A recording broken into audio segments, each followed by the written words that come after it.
Each and every day, enjoy the Simple Six menu at Subway, an entire made-for-you meal featuring one of six-inch sandwiches like the Italian BMT or Black Forest ham, with any bag of chips and a 21-ounce drink, all for only $6. Subway. Eat fresh.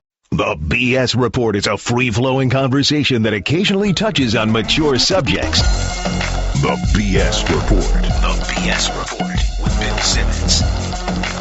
Welcome to the BS Report, taping this on a Tuesday. Oscar nominations coming out this week, Thursday morning, super early. On the line right now, our Pulitzer Prize winner from Grantland, Wesley Morris. How are you? Hey. Let's do predictions. Let's do some predictions. You only have 20 minutes. You're at Bristol right now in rookie camp, which I love. I am in Bristol. I'm being indoctrinated. It's great. You're going through your cleanse. They're doing the master Bristol cleanse on you. Yep. So, best picture. What are the locks? So how do you want to do this? Let's do lock. Give me locks. We'll go locks, then we'll go fringe. Okay. So I think I'm going to predict that they'll use all 10 slots, and if not 10, there'll be 9, because you can, based on how the voting works, you can get 5 to 10 nominees. So I'm going to say the locks: 12 Years a Slave, Gravity, American Hustle, Captain Phillips, The Wolf of Wall Street, and I want to say Inside Llewyn Davis and Her. So no Nebraska. Sorry? No Nebraska. These are the locks, right? These are the movies that I think are definitely going to get nominated. So you think Her is a lock? I think people love this movie, and you only need to be a Best Picture nominee. One of the things you have to have is enough people on a percentage of ballots who think it's the best movie of the 5 movies they're going to put on of the movies they're going to put on their list. Right. So I think there are enough people. The passion for that movie is very strong, as is the passion for Inside Llewyn Davis. I think the people who like that movie love it, and they think it's great. That's interesting. So almost like if you have a minority of passionate fans, that actually helps you with the extra nominees. Yeah, it helps get you on the list. So then I think the way the math also works is that once you're on the list, then the additional second, third, fourth slots, they guarantee at least that you will make the final cut also. I mean, it all helps. But in order to be even considered for the Best Picture nomination, you have to have enough people who put you first on their ballot. This is an important question. If Alexander Payne didn't direct Nebraska, are we even discussing it? No, but it also isn't as good if he doesn't direct it. I mean, if it's the same movie, same exact movie, but it's directed by Tom Johnson. We'd be talking about this new talent, Tom Johnson, and what a grasp he has on Middle American anime. I mean, I think that it would probably be discussed. Maybe not. This is a good question because I've been thinking a lot about it relative to things like Llewyn Davis, where if they had been made by if that movie had also been made by a different director or directors, would we be talking about it? I think what a good one is the things that aren't locks, like Lee Daniels, the Butler, and the Dallas Buyers Club. Yep. I think if Dallas Buyers Club were made by Alexander Payne, I think it would be on the list. I think Dallas Buyers Club makes it anyway because I agree.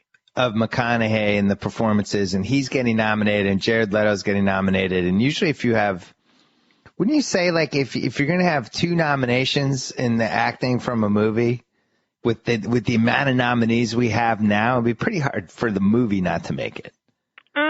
I don't know. Crazier things. I mean, you could, I guess, theoretically make the same case for Meryl Streep and Julia Roberts in August Osage County, but that's not going to happen. Good point. Well, you just disproved my point in 5 seconds. I like Dallas Buyers Club. I thought it was really good. I know we talked about this. I don't dislike it. I just have a sort of a larger moral problem with it that is not the movie's. It's not really the movie's fault, but it also kind of is the movie's fault. And the movie singular, the Dallas Buyers Club fault, not the movie industry's fault. But it also is a movie industry problem too, where as we've discussed, you have this movie about this straight guy who becomes this, aid savior. It is an interesting problem for a movie to present to people who are sensitive to that sort of thing. Otherwise, it's really good and people like it, and it'll be one of the Best Picture nominees. So you think it's almost like late 70s through the mid 90s, you have these movies where like white person goes in and saves the black high school. Yes, exactly. Oh my God, it's a little bit like Lean on Me. Right, or Dangerous Minds. Michelle Dangerous Pfeiffer. Minds. She's a hot white female who doesn't have a boyfriend and just cares about saving inner city kids. Right. She's gonna grow these black kids up. Look out. Coolio's gonna do a music video about it. This is a much better movie than any of those movies in terms of the filmmaking. I just think it relies on a formula that is not terribly interesting to me. And as far as I'm concerned, I think Jared Leto is sort of overrated, and I don't understand the enthusiasm for this performance. I really like Matthew McConaughey. I really am baffled by what Jared Leto is doing. But that's a different conversation for a separate category. No, but you know the reasons behind it, though. Of course I do. It's a brave acting choice. Sure, and he's a surprise because, who would have expected Jared Leto to be able to, quote, dig so deeply inside himself and pull this character out, unquote. I mean, I don't know. I understand it. I can't do a lot to combat it. So I'm going to sit here and sit back and watch it happen. He's probably going to win. Well, we're going to get to that. Okay. I think The Butler makes it. I think The Butler might make it. I think there could be 10 movies, and I think the 10th movie, from a tabulation standpoint, could be The Butler. Now, I think based on the way the weighted balloting works, I think you need enough people. This is going to sound crazy, but I think you need enough people to put The Butler first instead of 12 Years a Slave. Right. You can't have two number one movies. So there have to be enough people who think what you're talking about at this point is strategy. If you love The Butler, like if I'm an Academy voter and I love The Butler, and I also like 12 Years a Slave and know 12 Years a Slave is going to be in enough ballots to automatically get it on the list, I'm going to vote for The Butler. I think assume that people will vote for 12 Years a Slave and that'll be the number two movie. I think it goes Gravity, 12 Years a Slave, American Hustle, Captain Phillips, Nebraska, Wolf of Wall Street, Her, Dallas Buyers Club, Llewyn Davis, and The Butler. That's a list. That's a good list. I think those are the 10. Who's the favorite? If that's the 10, who's the favorite? Yes. Wait, what's the favorite? Who is the favorite? If those are the 10 movies, what is your favorite?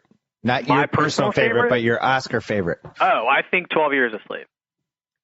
Interesting. I think I was on Twitter watching, during the Golden Globes, and the Hollywood outrage from the people who weren't at the show, that like the speculation that the Hollywood Foreign Press was not going to give anything to 12 Years a Slave. I haven't seen anything like that, where you had like actual actors and writers and movie people getting really upset and concerned that the Hollywood Foreign Press was not going to give anything to that movie. So I think that the sense of criminality involved with that movie not winning, and the sense of shame if you give it to a movie like American Hustle, or even something like Gravity, which is a really good movie, but this is going to become a moral problem. I think you want to give the movie that's a work of art that also is about slavery, you want to stand behind that as an industry to say that, not only do we believe in this movie, we believe in the thing this movie represents. I think that's a hard thing to say no to unless you feel like you're voting only for that reason and you don't actually like the movie. So Did I ever tell you my screener theory? No. Which Gravity, screener theory? Here's my screener theory, because they mail the screeners out, and all these Oscar people are old. They didn't go see Gravity in the theater. They're watching Gravity on their TV. Gravity has no chance. 70% of the people that voted for it watched it on their TV. You can't watch Gravity on your TV. That's a good point. That's a really good point. But you can watch 12 Years a Slave on your TV. Yeah. You can watch Nebraska on your TV. You could. This is a really good point. I appreciate that. I think Wolf of Wall Street is a big screen movie. You can watch it on a screener, but I think it's cooler on a big screen. It's much better on a big screen. Captain Phillips is cool because You know, it's one of my problems with the Redford movie. I saw it on a screener. I bet in the theater on a big giant screen. Oh, you didn't tell me that, Bill. You just said you watched it. I hid it from you. But in the theater with the water and the waves, and you just, you get. Let's move to. I think I agree with you that 12 Years a Slave wins, and I think the best thing that ever could have happened to this movie was people getting mad that it didn't do better in the Golden Globes. You need that. You need a little momentum of, oh my God, how could this not have happened? Best actor. Also, can I just say something really quick also about that how when the nominations come out, they spend all that time like trying to dig up some dirt on the movie and say like, there's something about the movie that is incredibly controversial. The thing that like burned Catherine Bigelow last year about torture and that sort of thing. I think, there's nothing like that with 12 Years a Slave. You can't, nobody's going to come out and say that this slavery didn't happen. Solomon Northup wasn't a real person. I think that it clears all the controversy bars. Well, whereas with Wolf of Wall Street, probably murders all of its Oscar potential because it's going to be such a controversy as it gets closer. Nobody's going to, I just think it's going to sink it. Yeah, it won't get close. I mean, so if we're talking about Wolf, Zero Dark 30 was the 12 Years a Slave of last year. I mean, it was the movie that everybody, in a slightly different way, but it was a movie that everybody got behind. But the closer it got to being a certain thing, the more people began to have moral problems with its alleged depiction of torture, or its depiction of torture and its alleged immorality about that depiction. Okay, Best Actor. Well, this might hurt Leo's case. I personally think Leo's going to get nominated. Absolutely, yes. Our colleague Mark Harris did his predictions, and he said Leo was right on the edge. Mm-hmm, his final predictions were Bruce Dern, Chiwetel Ejiofor. That was close. That's your best one yet, Bill.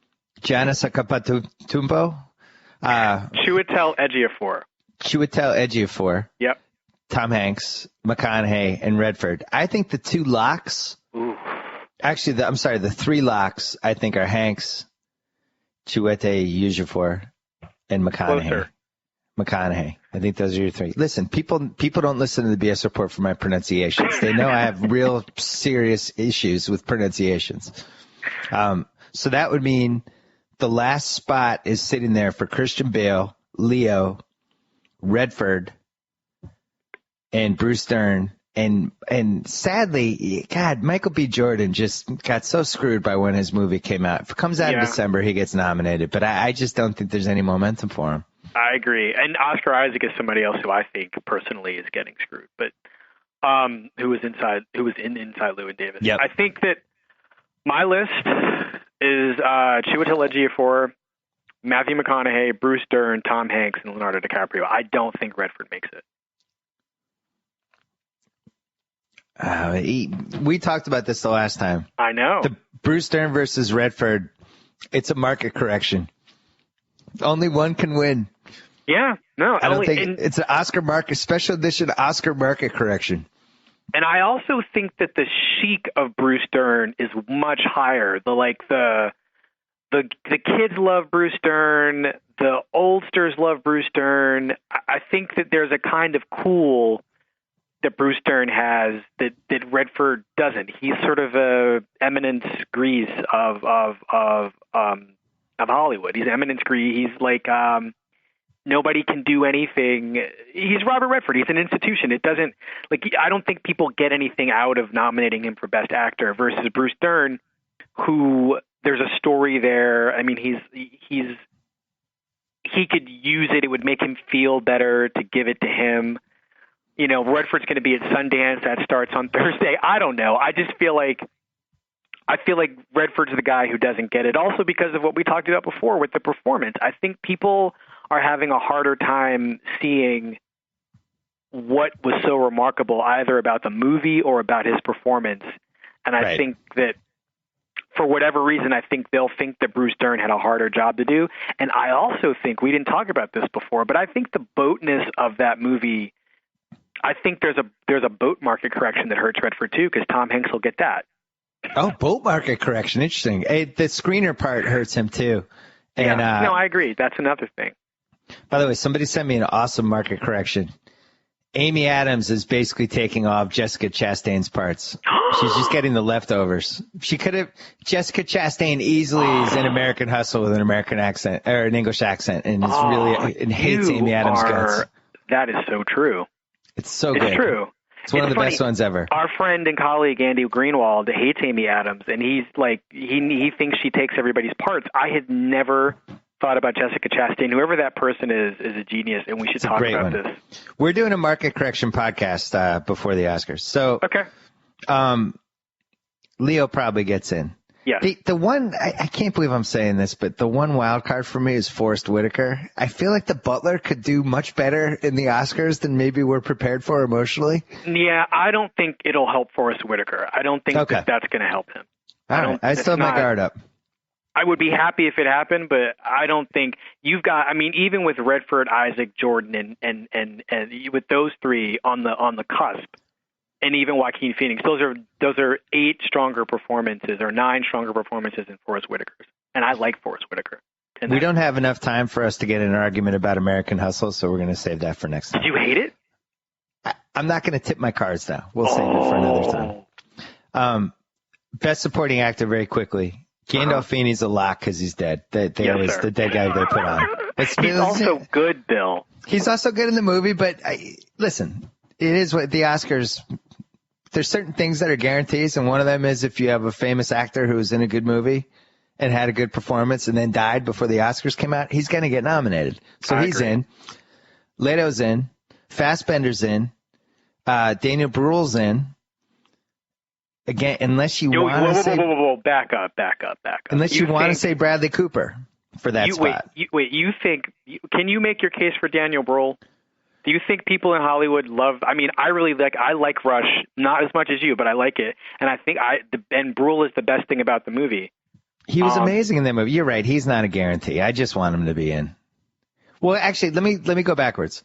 So, Barkhad Abdi from Captain Phillips, probably in. We have 4 spots. Almost certainly. I have him as number 4 on my list. So you have the 5th spot now between Daniel Bruhl, yeah. Bradley Cooper. You don't have to do it the German way. Bradley Cooper, Jonah Hill. Harris has Hanks and Forte on here. Hanks isn't getting nominated twice. I'm sorry. I don't know. That probably won't happen, but I'll tell you what might. Which is that I don't think people, I mean, a lot of people think Jonah Hill is really good in The Wolf of Wall Street. I think he's good. The question is he better than a Daniel Bruhl? And that's going to be the question is who is better? Like, I think Will Forte could also get nominated. That would be cool. It would be cool. Unexpected. You would have not have expected him to have the SNL cast member Oscar nomination. I don't even know how many times that's happened, but I guarantee less than 4. Dan Aykroyd's the only one for acting. Dan Aykroyd's the only one. And Bill Murray. Bill Murray and Dan Aykroyd. Yep. Okay. Let's go to actress. Off the top of my head, that's what I got. What did Dan Aykroyd get nominated for? Driving Miss Daisy. Oh, my God. That's a whole other podcast. He was bully. Oh, my God. Yeah, I know. Crazier things have happened, though. That is a movie that does not hold up. Best actress. Oh, wait, we didn't. How are we finalizing who the 5th guy is? I don't think there's a way to finalize it. I'll defer to you. I'm going to say Bruhl. I'm going to say Bruhl. All right, that was my original choice, and then you fought me off it. I wanted to discuss it before we locked it in. Okay. I just thought he was great in that movie. I enjoyed him quite a lot as well. Didn't even know it was him. Also, not a supporting part, by the way. No. He's the lead, but whatever.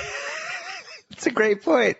If he's a supporting actor, who is the lead actor? Yeah, I mean, come on. Chris Hemsworth carried that movie. Give me a break. That's ridiculous. All right, actresses, quickly. Kate Blanchett's going to win this award unless Sandra Bullock gets some sort of crazy, which I don't think because of the screener thing. Okay. Judi Dench. Happen. Harris has Blanchett, Sandra Bullock, Judi Dench, Meryl Streep, Emma Thompson, Amy Adams right on the edge. I find it really hard to believe Amy Adams isn't going to get nominated. What do you think? I think, look, anybody who watches Saving Mr. Banks, there's no way that you can sign off on what that movie does to that woman. It's crazy. It's basically saying to any artist, I don't know how any artist can watch that movie and think that you'd want to give it anything, because it says it's such a horrible message. You know, you don't want a corporation to take your movie, to take your book and turn it into something that you don't want it to be. And when you die, we're going to make a movie about how wrong you were, and to chalk up your resistance to doing that to your daddy issues. That is so appalling to me. I can't imagine anybody in Hollywood watching that movie and thinking, yes, let's nominate the woman who played poor P.L. Travers, and signed off on this total torture fest that it is for this woman after death. It's terrible. There's no way she gets nominated. I say Amy Adams is in. I agree with you. I say Emma Thompson's out. I say Amy Adams is in. I thought Amy Adams was great. I'll tell you another thing. Amy Adams' cleavage, you could have been Best Supporting Actress nominee for me. No, listen.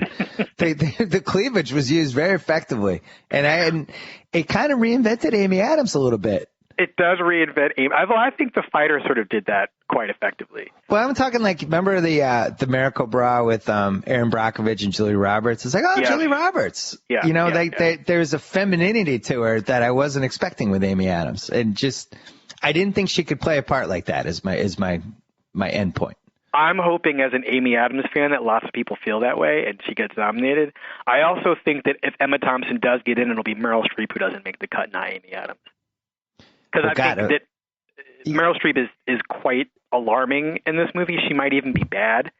And I think that movie is just too much for people. It might be too much of what Meryl Streep is doing for people to really deal with. I'm thinking, I think she'll probably get nominated, but I think if she doesn't, if Emma Thompson and Amy Adams are there, it'll be Meryl Streep who's not on the list.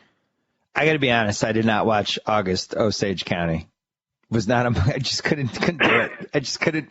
If something gets actually nominated, then I'll sit through it. But there's one movie a year that I just can't muster up the emotional strength to sit through, and for whatever reason, that was this year's movie. I don't blame you for that. I mean, it's a really interesting movie. It's not that good, but I think that watching Meryl Streep do what Meryl Streep does in that movie, while not necessarily, it is something.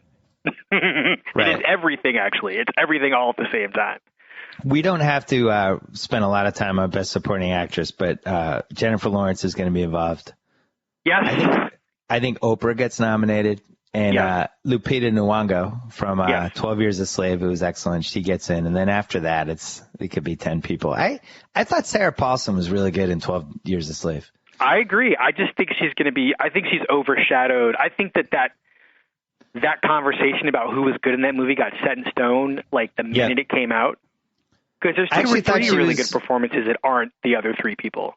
Yeah, it's a slightly controversial opinion, but if I was going to rank the best performances in that movie, I don't know if say his name, I can't say it. Chiwetel Ejiofor? I don't think he's in the top 3 for me from that movie. That's fair. I mean, I don't agree, but I mean that's. I know you don't agree. Look, it's not. I mean, it's not like I think Sarah Paulson was so much worse than he was. I just I hadn't thought to rank them. I think Alfre Woodard is great in that movie, and she wasn't on screen enough for anybody to think about giving her anything. And I thought Fassbender was great, and my enduring feeling when I left that movie was like, man, in that lead part, he was good. But let's say like you gave that part to Denzel circa 1993. What is that movie now? It's a lot more actory, I'll tell you that. I mean, one of the things I like about this movie is is that the movie isn't upstaged by the performances. The performances are very much an organic part of this world that Steve McQueen and John Ridley create. I mean, it's not. All the acting is really good, and all the performers are basically on the same page. I think that Denzel Washington is like the atomic bomb that sort of levels the town and leaves a crater in the ground. I just don't think. Interesting. He can't do a movie like that. He can't. I'm really excited and curious to see him do Raisin in the Sun, because I think he's going to burn the theater down. I think that there's a way in which his outsizedness and his sort of Denzel-ness, it does not cohere always with the environment in which it's deployed, which is why he's really good at action movies and apocalyptic movies and, you know, in a movie that he is required to carry all by himself. Which, okay, you know, let's say, give me 2001 Don Cheadle. Yeah, in that movie. I mean, wait, it just sounds to me like you are finding reasons not to say something nice about Chiwetel Ejiofor. I didn't love the performance. I thought it was good. I didn't think he was amazing. Yeah, you know, that's fair. I just don't think it. I don't know. I can't think. It's not the sort of missed opportunity part that I'm thinking about recasting because the actor in it wasn't that great. I guess is what I'm saying. Yeah, I wouldn't go that far, but I just look at like, it's almost like it's weird to cross genres, but like how I think about the MVP in sports. Like if you just put actors in different things, how would they have done with that part? Like it's one of the reasons I thought Michael B. Jordan should have gotten nominated. I don't really know how many other actors could have carried that movie like he did. Nobody. And to me, that was a harder role than the 12 Years a Slave role. The 12 Years a Slave role, obviously, crucial. Bill, we're talking about two different things, though, right? I mean, no, I know. I mean, no. I mean, just in not the movies themselves, but I think in terms of how good the writing is. In some ways, Michael B. Jordan had a harder job to do because the script wasn't as good. Exactly. You know? And I think that he had to figure out a way to play a character that was moving in about 4 different directions in different parts of the movie and make this Oscar Grant character really believable as a human being. But if it had gone wrong, then I don't even know if that movie gets released. Probably not. I think a lot of what's compelling about it involves him, and it involves the last sequence on the train. So I guess it depends on what you're looking for from your Best Actor nominee. And it's almost like if I'm on an awesome team in sports, and the American Hustle is like this too, right? Great director, you have great actors in it. Everybody's going to look better. And I don't know. It's just, for me, it goes back to Michael B. Jordan, and it makes me mad that he's not going to get nominated. Are you one of the people who thinks American Hustle's a mess? You really want to get in this now? You don't have time. I don't, but all right, we'll have a different call, but it sounds like you are. I will make my David O. Russell point in 10 seconds. All right, so here we are. Your 5 supporting actress nominees: Lupita Nyong'o, Jennifer Lawrence, Oprah Winfrey, Julia Roberts, and I would say June Squibb, with the possible surprise of Sally Hawkins squeezing out Julia Roberts. I'm totally fine with Julia Roberts getting left out of any nominations. She plays herself in every single movie. She plays herself in every movie. Come on. She's Julia Roberts, just with different hair. I'm a Julia Roberts partisan with reservations, but I'm totally open to having the Julia Roberts fight. We all love Julia Roberts. She's Julia Roberts in every movie. It's like George Clooney is George Clooney in every movie. That's the job of a movie star. I know, but it's not. Are you ever going to complain about LeBron having like a 35-point game every time he has? Oh, that's just LeBron. It's the same thing every game. Listen, I'm the same person who thought George Clooney should have won for Into the Air. For what? Wasn't that what the Jason Reitman movie was called? Oh, Up in the Air. Right. Up in the Air. I'm sorry. Up in the Air. Yeah, I thought he should have really won that year. He was great in that, but he was George Clooney. Yeah. I mean, I don't have a problem with movie stars doing the movie. I have never been able to sort of come up with an argument about this it being the same every time. I don't mind that, even with people I don't like. David O. Russell in 10 seconds. Always, the movies are always incredibly well done. They have the scenes taken apart individually are all freaking awesome. The actors are all always overachieving and great and memorable, and there's always like 3 or 4 great scenes. But then if I ask you to describe what just happened afterwards, I couldn't. That's fair. I mean, I'm open to like the mess that his movies are. I like the mess.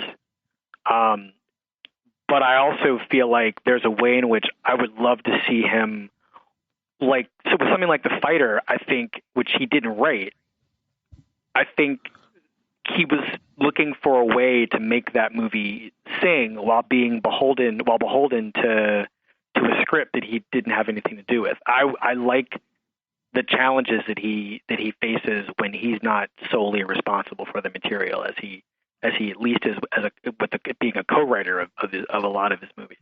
He has a way of tapping into the actor-character combination in a really rare director way. And that's his best thing. He gets awesome performances. His movies are exciting. They're exciting I agree. movies. They're always memorable.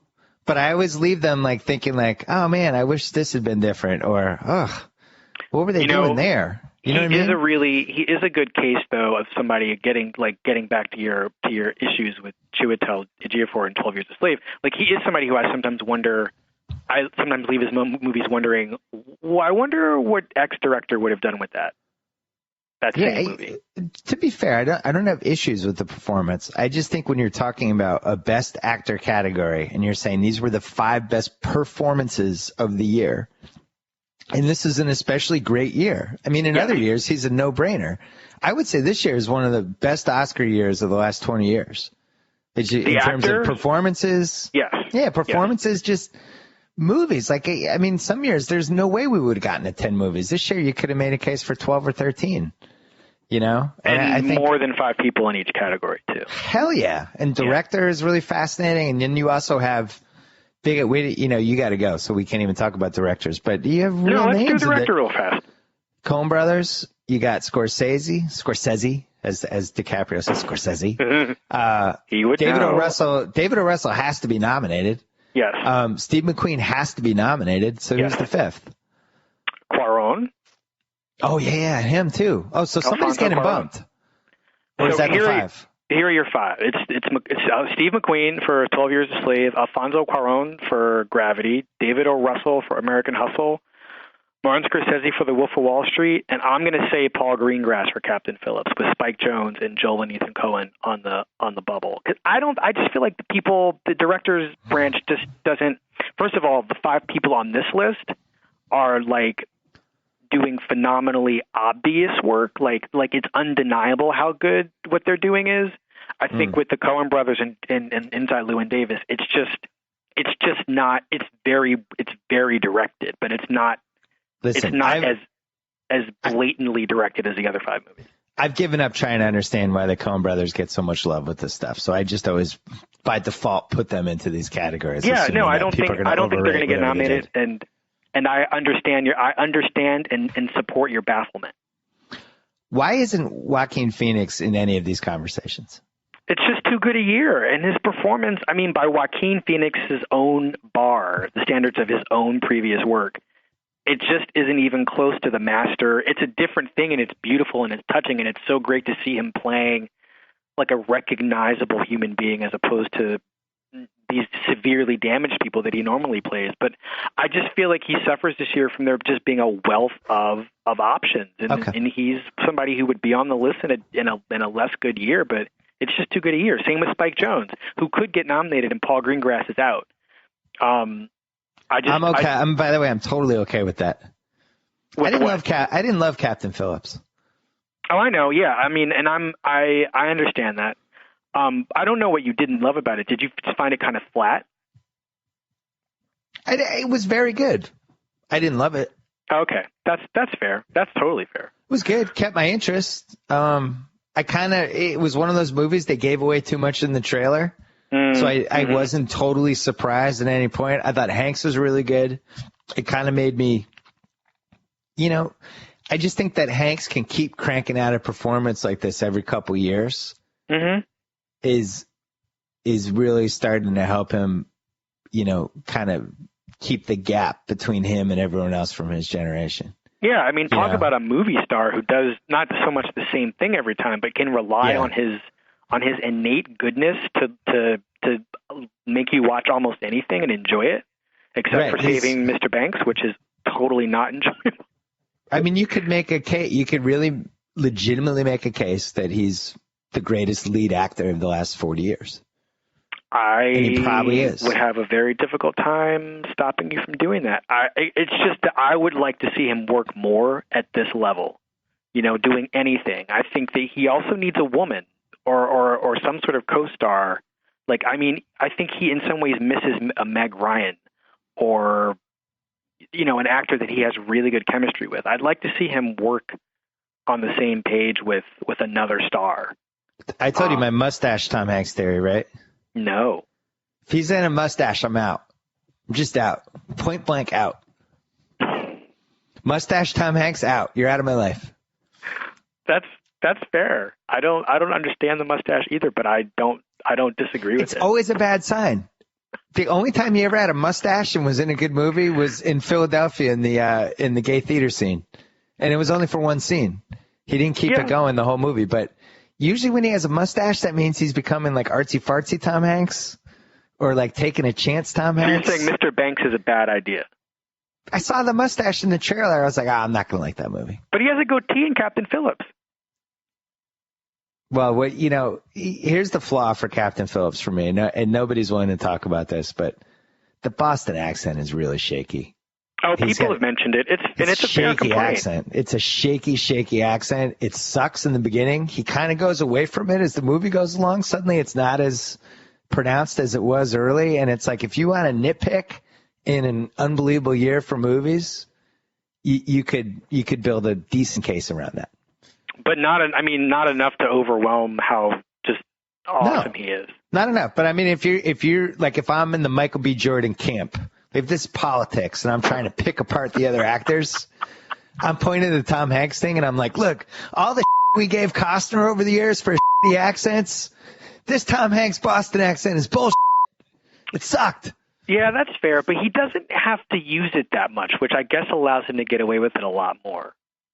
Yeah, he, as you said, with the last time we talked about it, I don't think I had seen it yet. He has a moment near the end that gets him the nomination. Mm-hmm.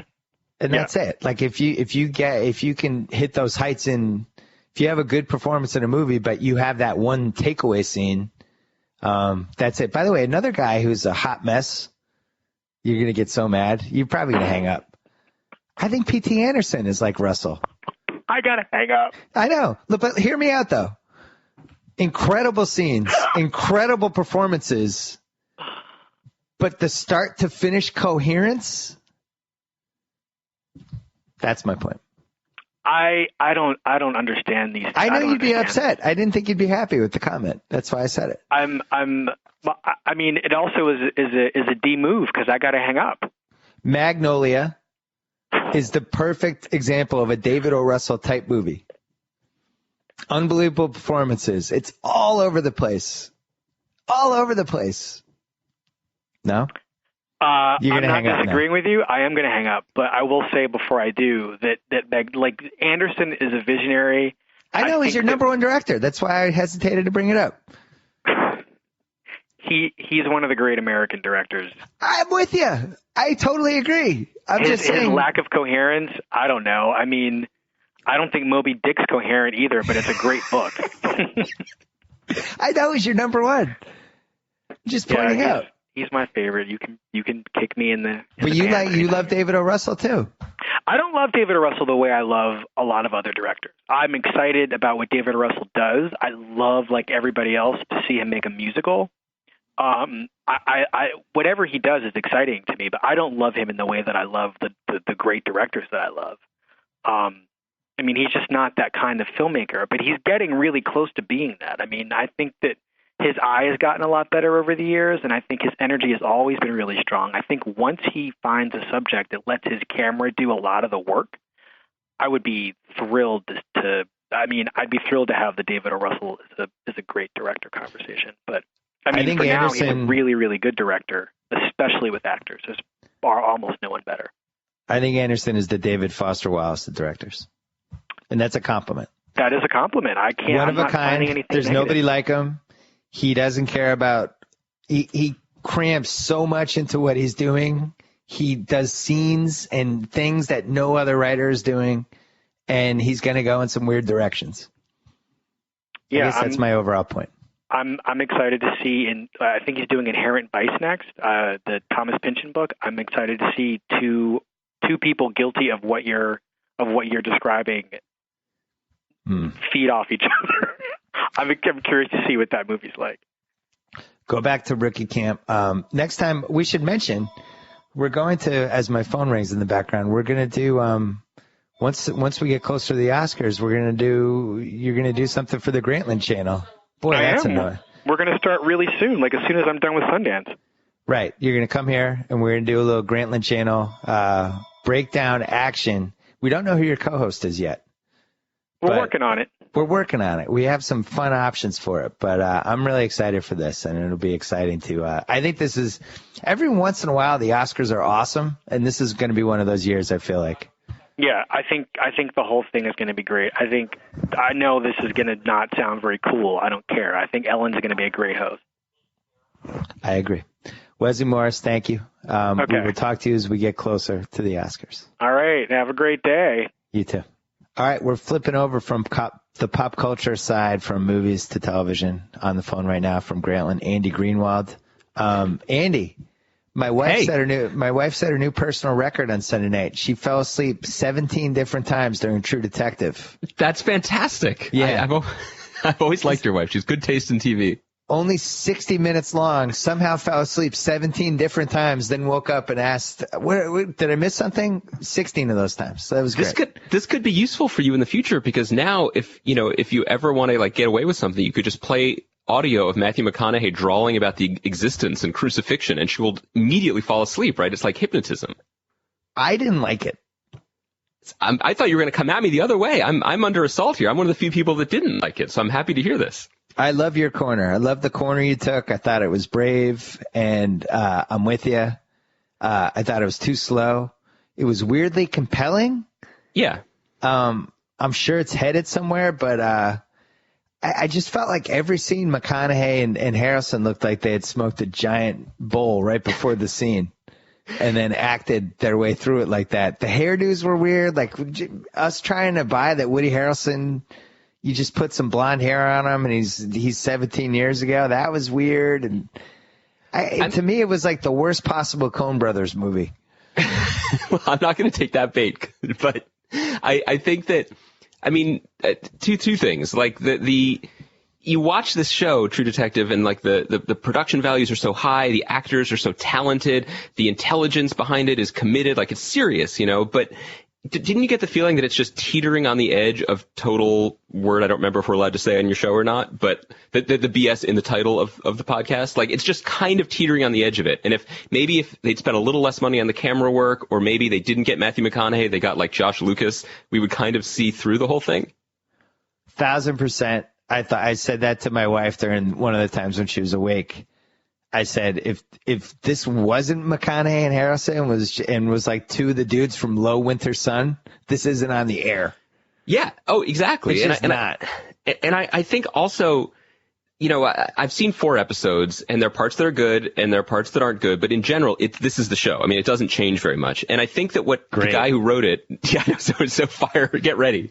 But the guy that wrote it, Nick Pizzoletto, like, he clearly wanted to say something profound about what can happen to men over 17-year periods. But my problem with that, more than anything else, as I've gotten past even writing about it, is that they're not that different 17 years apart. So yes, McConaughey now looks like Dickie Betts and he drinks more beer. But otherwise, he's still the same downer he was 17 years ago. So I feel like we're not seeing enough. If that's the point, I'm not getting enough difference to appreciate something major must have happened between these two time periods. I'm not seeing it. I think the title helped. It's a good title. Good title. Good idea.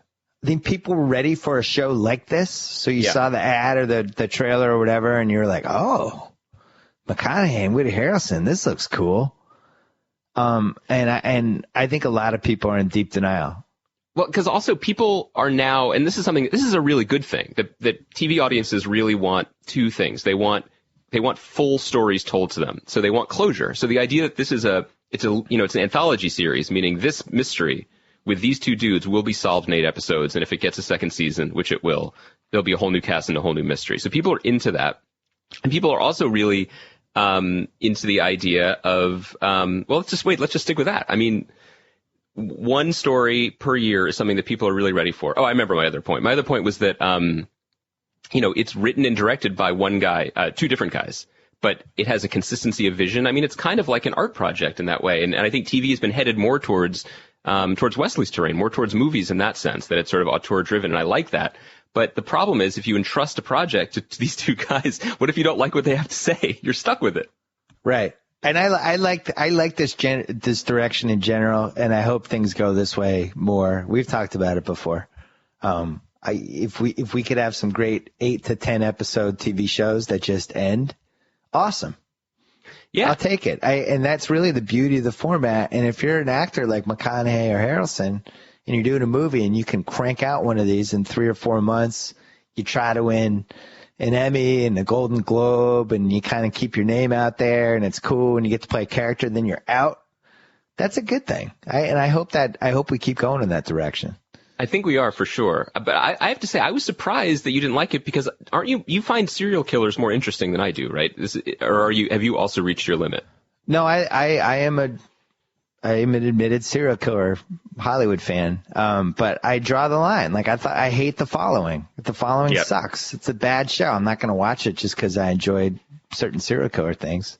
But I still don't think from a TV series standpoint, we've nailed the serial killer thing yet. If I ran a TV network, I would have people in my office every Tuesday at 2 p.m. asking them, where are we? What's our status? You could call it the Antler Squad, because this is the crack group devoted to finding a way to have a show in which people's bodies are splayed over deer antlers, but have people like it. Because that is the number one trope on TV right now. Why? See, what do you think of the movie Zodiac? I love it. Oh, Chris and I just talked about it on the podcast last week. It's one of my favorite movies. So I didn't like that in the theater that much, that it was too long, it was confusing, it didn't pay off. But every time it's on television, I get sucked in. Yeah, that's what you were saying. It is an automatic watch, no matter where you tune it in. Yeah, and I think I don't know if anybody has nailed that in a TV form yet, but I like the direction TV's going. It was weird. I think you wrote a lot last year about what a great TV season it was, and just how many choices there were, and there's almost too much TV. Yeah. And I thought it was interesting over the holidays, the way the holidays broke. It was basically a big break from TV for, I'm going to say, 3 weeks, where there's really not a lot of signature TV on. And you felt the void, it felt weird. It felt weird not to have anything to do on Sunday night, that, there wasn't that one extra show kind of lingering.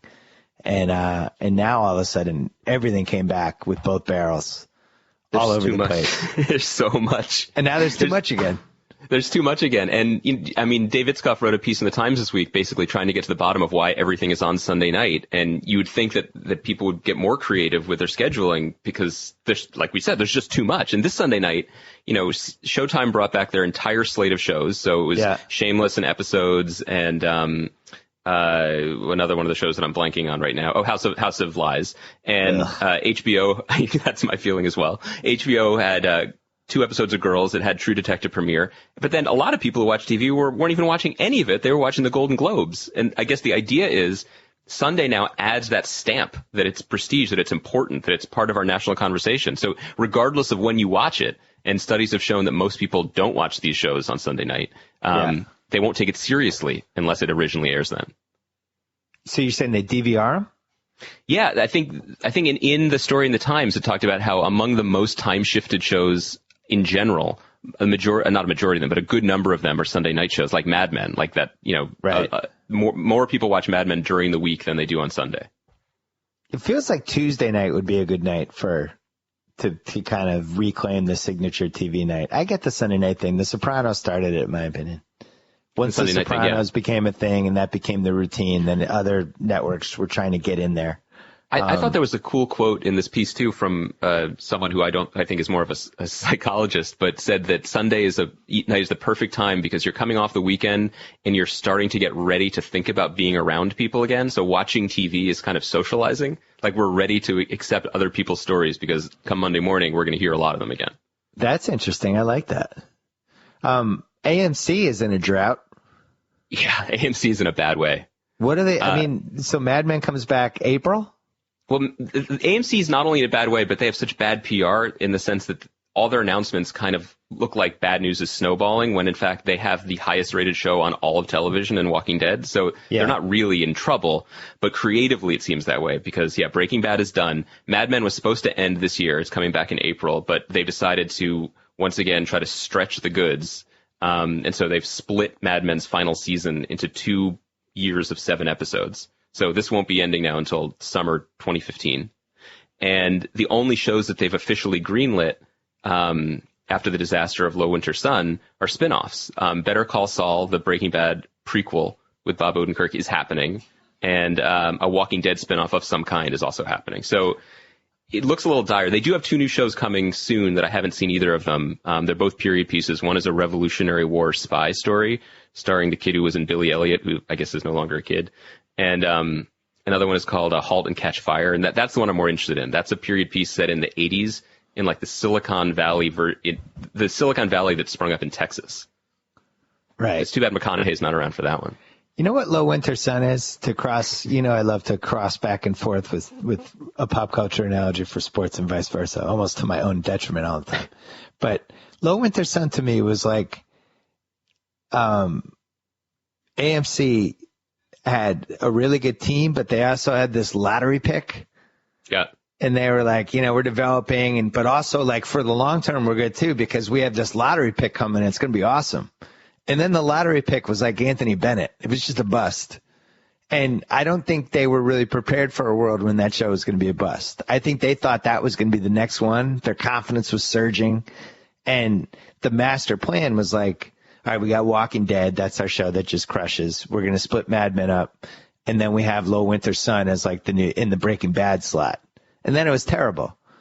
And it's just now you're a network that has The Walking Dead and you're splitting up Mad Men and you have nothing else. And it's going to be interesting to see 5 years from now what that network is. I don't know.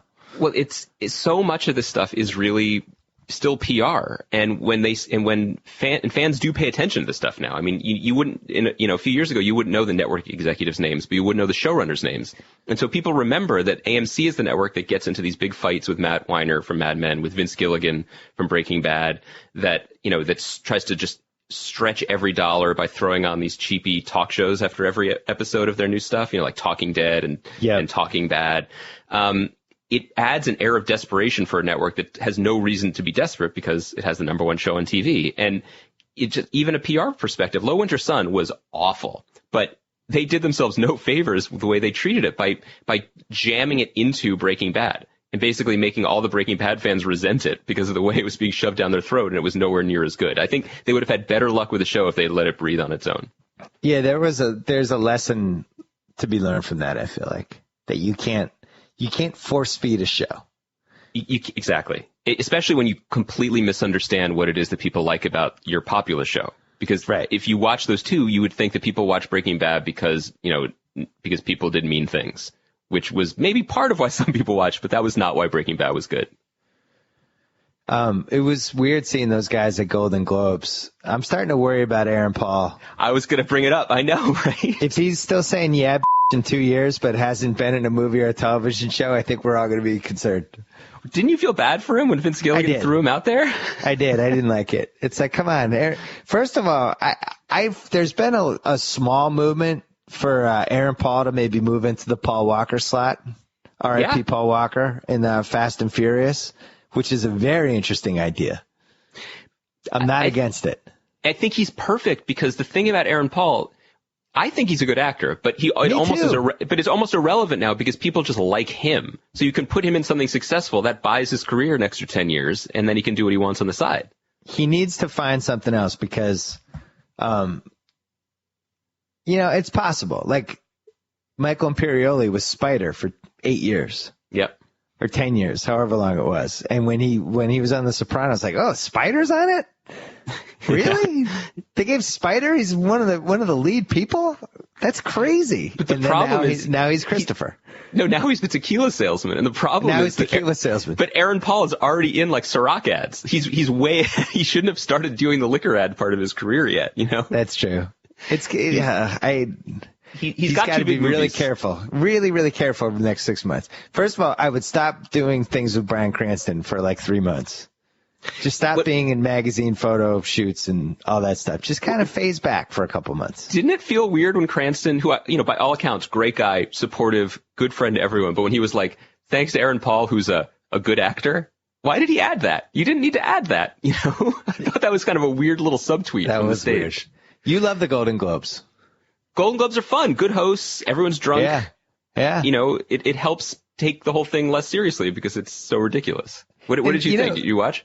It's funny. I watched from start to finish. I even watched all the commercials. Wow.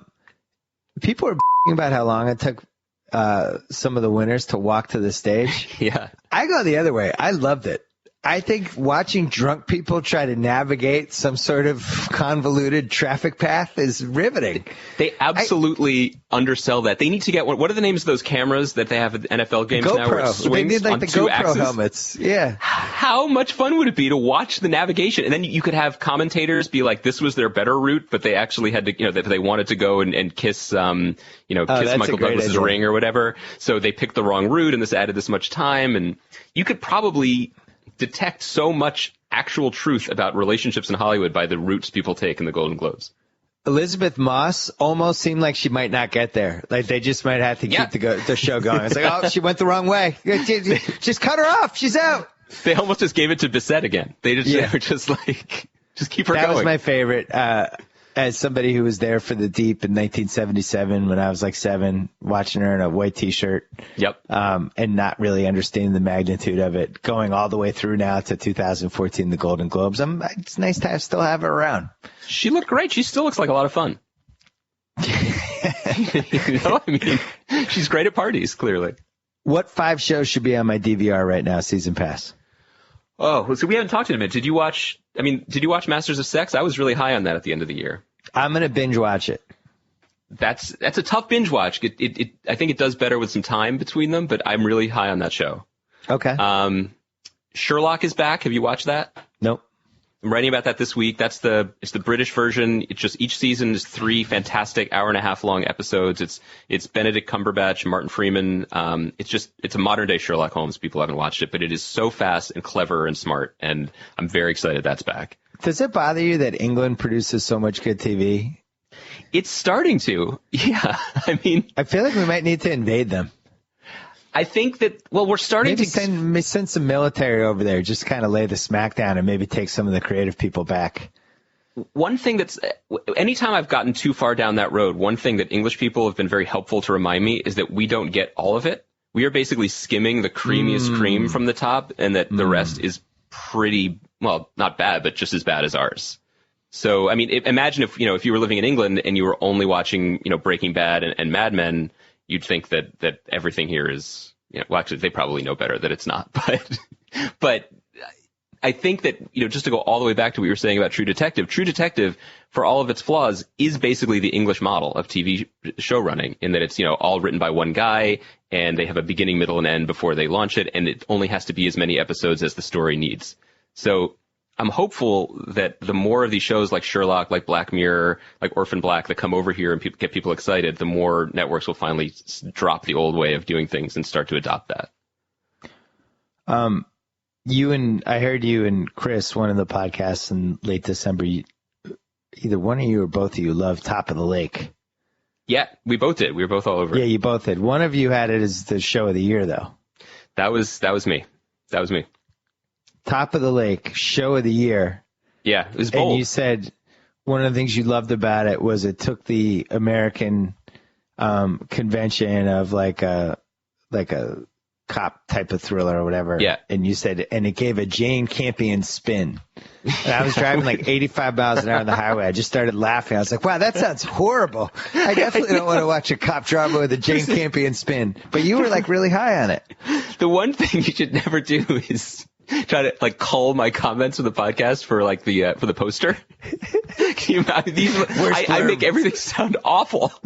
I'm reverse jinxing all of this stuff. Oh no, I was driving thinking like the lady from the piano, her spin on a cop drama. That does sound awful. Yeah. I guess what I was saying was that nearly every show okay, that's a total lie, so I'll stop. No, I totally got what you were trying to say. I just thought it was funny. It is terribly funny, but like a bunch of the shows that I watched last year, not like a good percentage, were about small towns that had dark secrets and there's a murder and someone comes in from outside to investigate.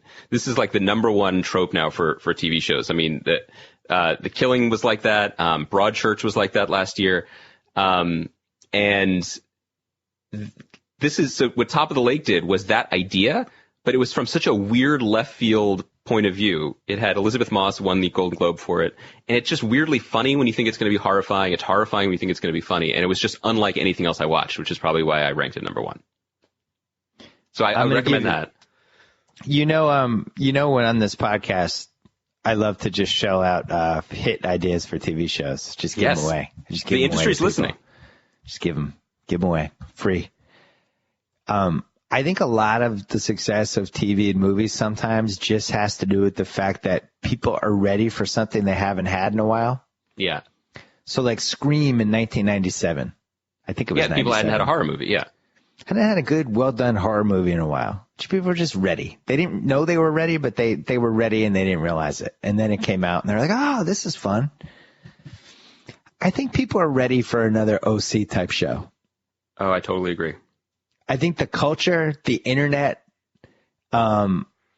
just the fabric of like the show that's really well done, and we don't want to admit to ourselves that we like how it's done more than maybe we want to admit to ourselves, but we can kind of make fun of it as it goes along too. Everybody looks good. You take the concept of the fish out of water moving into this new society where things aren't as it seems, but everybody's rich and there's parties and you're kind of an outsider because of your financial status, but you're climbing your way in, and it works. If there's a reason it worked twice, it can work again, and I don't understand why nobody's doing this show. Not only that, run it in the summer like you did with the OC and 90210. So yep, you have the whole lane wide open for you to do it. I totally agree, and I feel like this is an example. I hope things start to go in the other direction, but over the last few years, everything got super nichey, right? Where like it doesn't matter if everyone likes your show as long as the people who, the 1 million people who tweet watch it. Yep. And so similarly, all the networks, the major networks, gave up on young viewers because they figured they were either not watching TV, they were just playing on Snapchat, or if they're watching TV, but it should have gone the other way CW. Because the OC nowadays would have been a massive hit because the threshold you need to have ratings to actually be a hit is much different. Well, let me throw a couple names out for you. Yeah. For the next show, because we've had the OC, yeah, and we've had Beverly Hills 90210. What's the next neighborhood? What's the next region? Nantucket High. Oh, you're going East Coast. I'm going East Coast. I'm shocked already. Hold on, I have a couple more. Greenwich CT. Oh, wow. CT. Here's another one. I'm not done. Chappaquiddick. Chappaquiddick. That's great because the name already means danger. Yeah, it means danger. It's like Chappaquiddick. Isn't that where the guy went off the bridge and the girl died? Yeah, that's what I'm talking about. Chappaquiddick. Couldn't you come up with apparently no one called Orange County the OC right until the show, and then it became a self-fulfilling thing. So couldn't you come up with a ridiculous nickname for like, I guess the Cape, or you'd call it the Cod, or like the Vineyard, or MV? You know what I mean? For some rich enclave like that. Is there an island off of Massachusetts I don't know about that could be the center for this? I mean, Martha's Vineyard could also work. You could call it like the Vineyard, something like that. Yeah. You can have a character named Martha. America's ready to go East Coast with one of these. I also think enough time has passed now at Laguna Beach that you could have an awesome OC 90210 show and call it Laguna. Just Laguna. What about Redondo? I always like that word. That's a beach, right? It's not rich enough. It's not ritzy enough. The one that's right near there, though, that you could do, this would be a good name for a TV show, too. Palos Verde. Oh, that's good, too, because it sounds exotic. That's good. So you want somebody moving from Cleveland. I was thinking maybe you give it a spin like an NBA veteran. Mm-hmm. Maybe he's like 37. Had a kid when he was young. Kid's like maybe 16 now. Moving in, he's playing like one last year in the Clippers, so he's got a little fame that comes with it. Maybe he never knew the kid because the kid was being raised by the baby mama, and then he had to move in with the dad. I like where you're going with this. That's great. So the dad is from the fancy side of the tracks, and the kid isn't, but they're father and son. It's not like a Ryan being adopted thing. I'm in. I mean, you could do that with Greenwich, too. It could be like the guy ends up on the Knicks. He lives in Greenwich. Oh, wait, you don't realize remember that one-night stand you had at the AAU tournament when you were 16? Yes. That kid is now a junior in high school. Or what if Greenwich High? Or what if you call it Strong Island? And the kid was like, when the guy was on the Knicks, he fathered this kid, and now he's been like living glamorously in LA, and now he has one last shot. He's like washed up one last shot with the Knicks or with the Nets. And when he's back after the first game, he meets the kid on the sideline. So now he's like make a new life. We haven't said an idea in the last 2.5 minutes that every listener right now is going, yeah, I'd probably watch that. I got one more name for you. Okay. The Hamptons. Oh, that's it. I don't know. We don't even know who else is in it. Just the Hamptons. It's inevitable. August 2nd on Fox. Why is no one doing this? I think there's one show that's set there. Isn't it like that Royal Pains show or something on USA? But that's not even the right thing. That's not even the right genre. Fox. Put it on Fox. If anyone's listening, get your together. Just release a trailer and say the Hamptons coming August 2nd. And you don't even have to have the show. Just see what the reaction is on the internet. People go ape. The Hamptons. Also, you have to be clear. What you're arguing for here is that you're looking like classic OC style show where the adults are just as like weirdly young and sexual as the kids, and you're following both stories, right? The problem with the OC, and I don't blame Josh Schwartz for this. I just think he was young, and I think he made a mistake. He crammed 3 seasons into that first season. Oh, he'll admit it. Yeah, exactly. Because he was young, and the network liked what they had, and they were like, let's make. I know you've never done this before, but instead of making 22 episodes, which is impossible, why don't you make 27? 27 and try to hit a grand slam in each one of them. So he had a respectable triple in almost every one. It's a great season. He ripped through 38 plots. He did 3 seasons of shows in one season and could have strung that out. And, it became like professional wrestling where the guys are jumping off the top of the steel cage. Well, we've seen that before. Can you go a little higher? And now all of a sudden you're jumping off a 30-foot platform. And, you burn the audience out after a while and it becomes just over the top.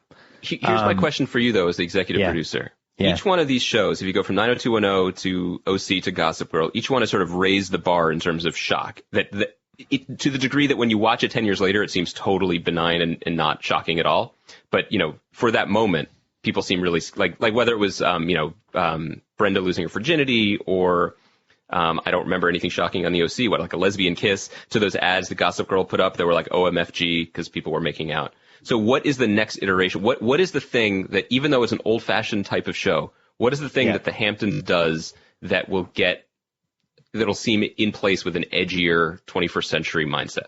Well, the technology would be so much better now because you could have like a 4-episode arc around somebody's selfie ending up in the wrong hands.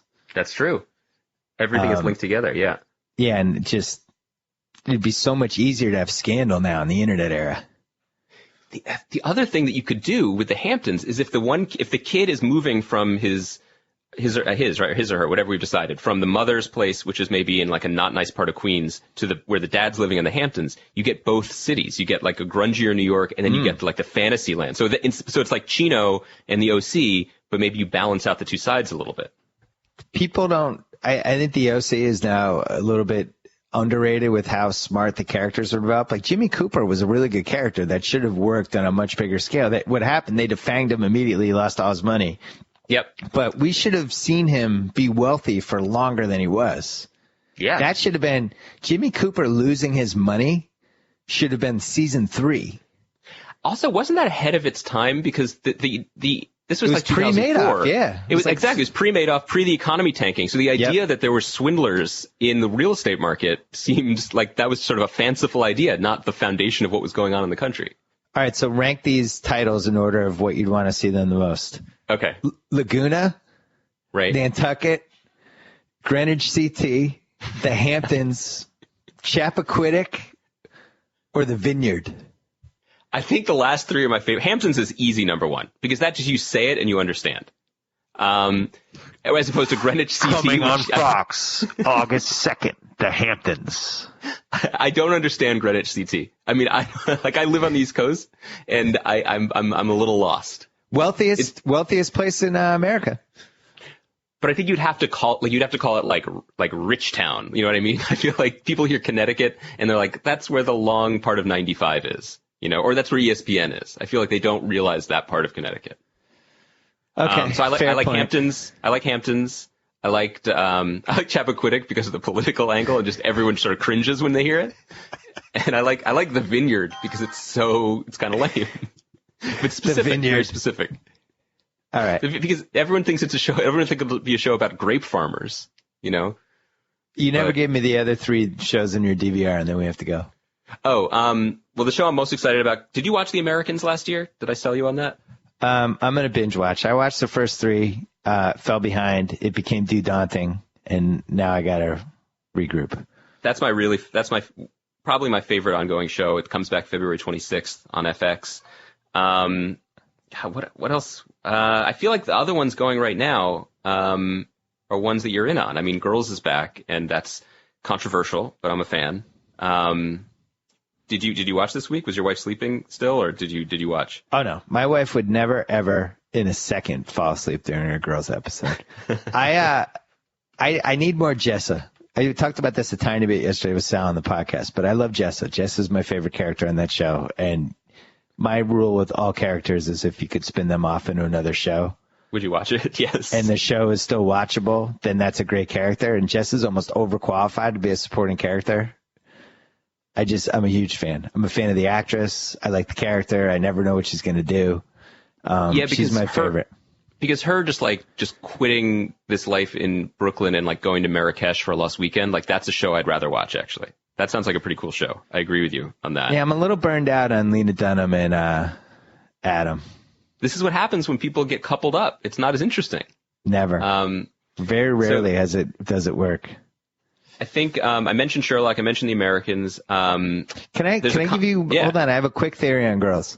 Oh yeah. I think Adam, the same problem that Homeland had with Brody.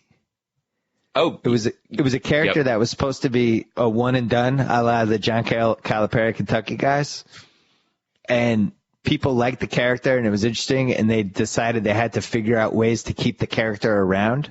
Yep. Because they liked it so much, but really it should have been a one and done awesome character that you felt bad that the character. Oh man, why did they get rid of that? Like you're almost better off going that direction and people wishing the character would come back versus shoehorning them into your show. I agree. I mean, it can be done well. I mean, we talked about Aaron Paul on Breaking Bad. He was supposed to be gone after the first season, and it worked. Is that true? Yeah, he was supposed to die in the first season. Okay, so there's an example where. Good point. But the key point there is the same thing with Brody. It's not a romantic connection because once you make a romantic thing, it's like you recognize the character works, which means you're acknowledging that this is somehow true love on some level. Then it defangs everybody. I agree. I mean, I think that he was such a total weirdo and like nobody else we'd seen on TV that it probably would have been better for everyone, including the character that Lena Dunham plays, for him to be done. Plus, he's like auditioning for Star Wars now. That actor's blowing up. I cannot imagine him in Star Wars, but it's happening apparently. Andy Greenwald. Oh, go ahead. Give me two more, and then we got to go. Two quick ones that you should check out. Did you ever watch Banshee on Cinemax? That is a crazy show. The sex on that show is like kind of disturbing. It goes too far. What's going on in that show? So long. It goes for so far. What is happening in that show? So many prison fights with albinos. It's such an intense show. It is the pulpiest show on TV, but it owns it, and it kind of is winking at you while it's showing this insane level of sex and violence. I think if you're in for that, and it's smartly positioned on Friday night on Cinemax, where they used to air other types of shows. I'm going to disturb you to your very core right now. I can't wait. Banshee is my mom's favorite show on television right now. Wow. Yeah. If that doesn't explain a lot, I don't know what does. Her favorite movie ever is Sex, Lies, and Videotape. I mean, it is America, not in an insane asylum. You don't have to. She doesn't say like, Bill, sit with me on the couch and watch the show with me, does she? Because that would disturb me. Hell no. Her favorite actor is James Spader. What? Yeah. She's fascinating. Like, this is my mom. I'm employed and I've had relative success in my life, and that's my mom. So to me, I have overcome a lot, in my opinion. Every day is a gift. I mean, I still haven't recovered from watching the moonlighting, like what's Dave and Maddie's sex episode with my parents when I was like 10. I still have nightmares about that. So Banshee is on another level. My mom will find these movies on demand. Like she was like, "There's go on demand. This movie, Stanley Tucci. He's got a mistress." And like, and then I go look at it, and it's like this seedy Stanley Tucci having an affair drama, like those, and I'm like, God, what is going on with my mom? She's in her mid-60s. She's a lovely lady. But, she looks great though. Looks like she's in her late 40s. Stanley Tucci movies keeps people young. That's she loves Stanley Tucci. What was the last show? You had one more. Oh, there's a new comedy that Fox is trying to dump on Fridays called Enlisted. I haven't written about it yet. It's basically like trying to be Stripes, the TV show, so it's automatically in my good graces. I've only seen a couple, and I don't think it's going to last long because it's on Fridays. But it's old fashioned and it's good. I mean, it's a good comedy. It's not going to blow your mind, and you probably it won't. It's not going to fill in the slot on your DVR that you're saving for The Americans or Game of Thrones. But it's an enjoyable show. Okay, and then coming August 2nd, The Hamptons.